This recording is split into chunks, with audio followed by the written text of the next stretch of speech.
Bonsoir, voici les titres de l'actualité que nous développerons dans le journal de Clermont Première ce soir. La mobilisation des élus, des parents d'élèves et des militants RESF pour la mère d'un élève de l'école Albert Bayet à Clermont-Ferrand. D'origine chinoise, la jeune femme est actuellement placée au centre de rétention de Lyon. Le premier vol pour Southampton demain au départ de l'aéroport Clermont-Ferrand-Auvergne. La compagnie Flybe propose 6 liaisons hebdomadaires jusqu'au mois d'octobre. Peu de billets vendus pour la demi-finale du top 14 entre Toulouse et l'ASM Clermont-Auvergne. Les explications de ce manque d'engouement dans ce journal.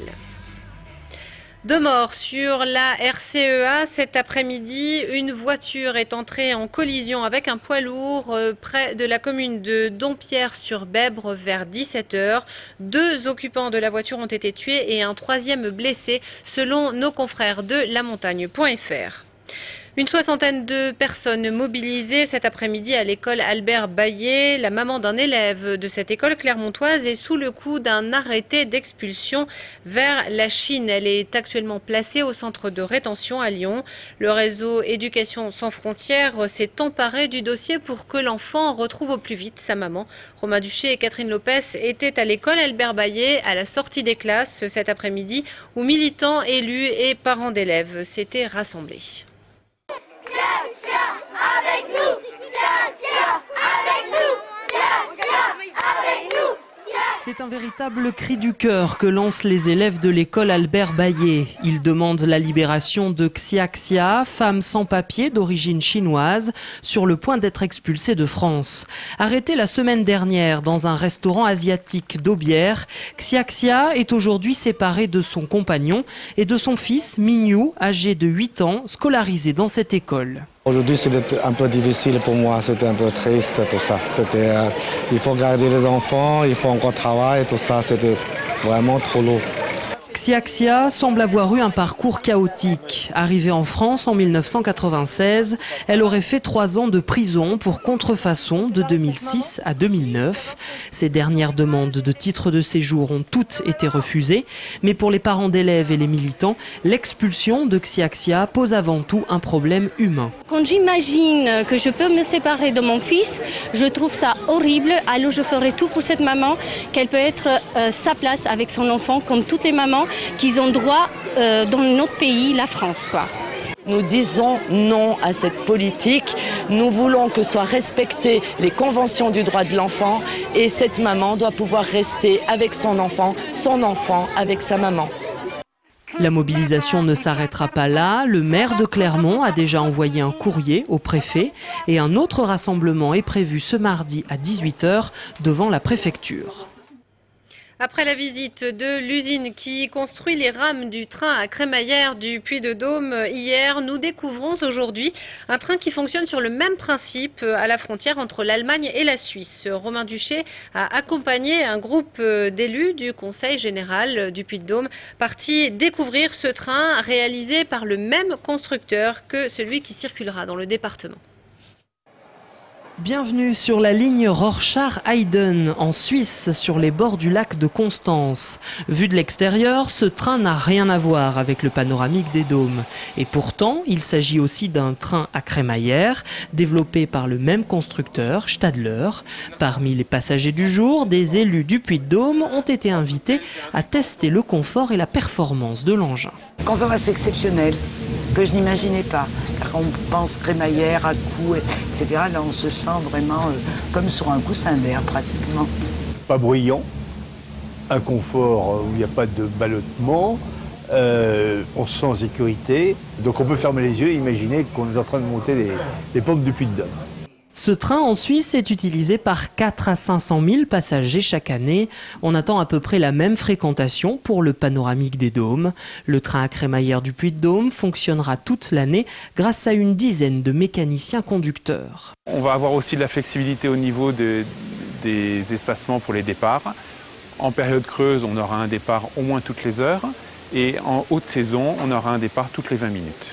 Dans le paysage verdoyant du lac de Constance, comme sur les pentes du Puy-de-Dôme, le train à crémaillère avec son système d'engrenage se veut respectueux de l'environnement. Le constructeur insiste sur cet argument. L'énergie récupérée par le train qui descend sera utilisée par le train qui monte. Ce sera un système très écologique. Oui. Encore un peu de patience avant de voir le panoramique des dômes en action, en vrai. Les essais techniques devraient débuter en fin d'année. La mise en circulation officielle est prévue pour juin 2012. Rendez-vous est donc pris pour la pendaison de crémaillère. Je vous rappelle le coût total du projet de train à crémaillère du Puy-de-Dôme, 86,6 millions d'euros, dont 42 millions payés par les collectivités locales. Premier vol Clermont-Southampton demain. La compagnie low cost Flybe propose 6 liaisons hebdomadaires entre l'Auvergne et l'Angleterre. Une étape importante pour l'aéroport de Clermont-Ferrand-Auvergne qui connaît de sérieuses difficultés et une baisse importante du nombre de ses passagers depuis plusieurs années. La région mise donc sur une nouvelle clientèle anglaise qui viendrait en Auvergne. Plus de 2700 billets ont déjà été vendus. Les liaisons se feront les lundis, jeudis et samedis jusqu'au 8 octobre prochain.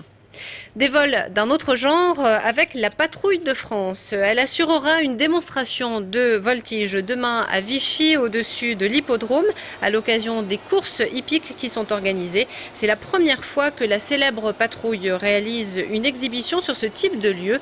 De nombreuses mesures de sécurité ont ainsi été prises. L'équipe arrive sur place aujourd'hui. Le show sera réalisé en fonction des conditions météo. Plusieurs représentations sont en effet envisagées en fonction du temps. Rendez-vous à 16h donc à l'hippodrome de Vichy pour assister au spectacle. Le moins que l'on puisse dire, c'est que ce n'est pas l'enthousiasme concernant l'achat des billets pour la demi-finale de rugby ASM Toulouse dans le cadre du championnat du top 14, match qui se déroulera à Marseille vendredi prochain. 6000 places ont été vendues entre hier et aujourd'hui. L'an dernier, à la même étape du championnat, 8000 places étaient parties en 2 heures. Reportage au Parc des Sports, Marcel Michelin ce matin, Catherine Lopez et Romain Duché. Terminé, le rideau s'est baissé à midi pour la vente de billets à l'ASM pour la demi-finale contre Toulouse. Mais il n'y a pas eu foule à la billetterie. 6000 tickets ont été vendus en 2 jours, contre 8000 en 2 heures l'an passé pour la demi-finale contre Toulon à Saint-Étienne. Un succès en demi-teinte qui s'explique par plusieurs raisons. Je pense que la date, le vendredi soir, et puis le lieu, Marseille, qui est un peu loin. Et il faut savoir aussi que la Ligue a vendu des places sur Internet, donc du coup, ça fait moins de succès pour nous, pour les clubs. 11 bus partiront de Clermont à Marseille et 550 places de train ont été vendues. De nombreux supporters devraient se rendre au Vélodrome en voiture. Pour certains, pas question de rater le match. Le problème, c'est que la demi-finale se joue cette année le vendredi. Et effectivement, beaucoup de gens sont coincés par rapport au travail. Effectivement, c'est vrai, ouais.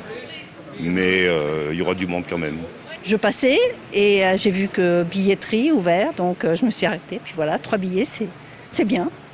Les places non écoulées seront ensuite en vente en ligne sur le site de la Ligue de rugby. L'autre demi-finale Montpellier Métro Racing affole davantage les ventes puisque le club montpelliérain accède pour la première fois aux phases finales du top 14. La 4e édition du marathon Clermont-Auvergne se tiendra ce dimanche 22 mai. 3 possibilités pour courir l'épreuve, seul, en duo ou en relais par équipe de 4 coureurs. Les participants peuvent s'inscrire jusqu'à demain inclus. Les départs et arrivées se feront au stade de Gabriel-Montpied et le parcours passe dans le centre-ville de Clermont-Ferrand, place de Jaude notamment, ainsi que sur les communes de Gerzat, Sébaza et Blanzat. Ils régalent nos yeux comme nos papilles. Ils sont 4 à participer pendant 2 jours et demi à la finale du meilleur ouvrier de France dans la catégorie chocolatier-confiseur. Objectif de l'épreuve, composer une vitrine sur le thème de Noël. Angélique Mangon et Jonathan Klein ont rencontré les prétendants au titre à l'Institut des métiers aujourd'hui. Jean-Marie est un peu stressé, mais il est surtout très concentré. Tous les membres du jury se sont rassemblés autour de lui, intrigués par la machine qu'il a fabriquée pour faire des bandes de réglisse. Ce chocolatier confiseur participe pour la seconde fois à la finale du meilleur ouvrier de France dans sa catégorie. Un véritable challenge pour cet artisan. C'est, je pense, le moyen personnel de progresser énormément, de se connaître mieux personnellement aussi, parce que c'est vrai qu'on apprend ses limites. Et c'est un challenge, c'est vrai que c'est quelque chose de très intéressant et je suis ravi de cette participation, même si c'est très très difficile. Les 4 finalistes ont 2 jours et demi pour réaliser une vitrine sur le thème de Noël. Le sujet leur a été donné en septembre dernier. Ils ont ensuite dû imaginer et réaliser les principaux éléments de leur vitrine. Plusieurs centaines d'heures de travail pour associer au mieux le chocolat et les confiseries.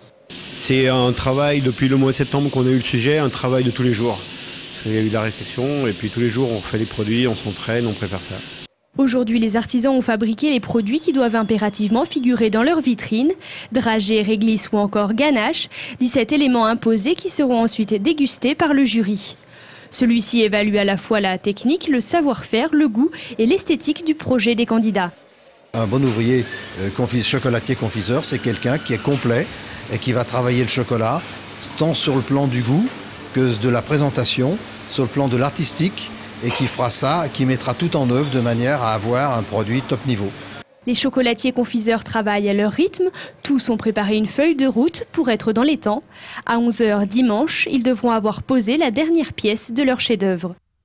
Quelques idées de sortie pour ce week-end. Les journées nationales de l'archéologie qui se poursuivent jusqu'à dimanche. Demain, l'INRAP propose une journée portes ouvertes exceptionnelle sur le chantier de la fouille des Querriaux-Laribert à Cournon. La 3e édition du festival d'art de rue Background dans le quartier de la Fontaine du Bac. L'événement vient tout juste de commencer et se poursuit jusqu'à demain soir. Et puis dans un autre style, demain à la Cour des Trois Coquins, le concert de la Grande Vocale dirigé par Marie-Pierre Villarmeau, Romancero Ritano. Ce sont 7 poèmes de Federico Garcia Lorca, mis en musique par Mario Castelnuovo Tedesco. La représentation est à 20 h 30. Dans un instant, la météo et toute l'équipe de Mieux qu'à Paris. Avant cela, on referme ce journal avec quelques images vertes de l'Auvergne, puisque la fête de la nature se poursuit tout le week-end. Retrouvez toutes les balades proposées à cette occasion sur le site www.fêtedelaNature.com. Belle soirée et bon week-end.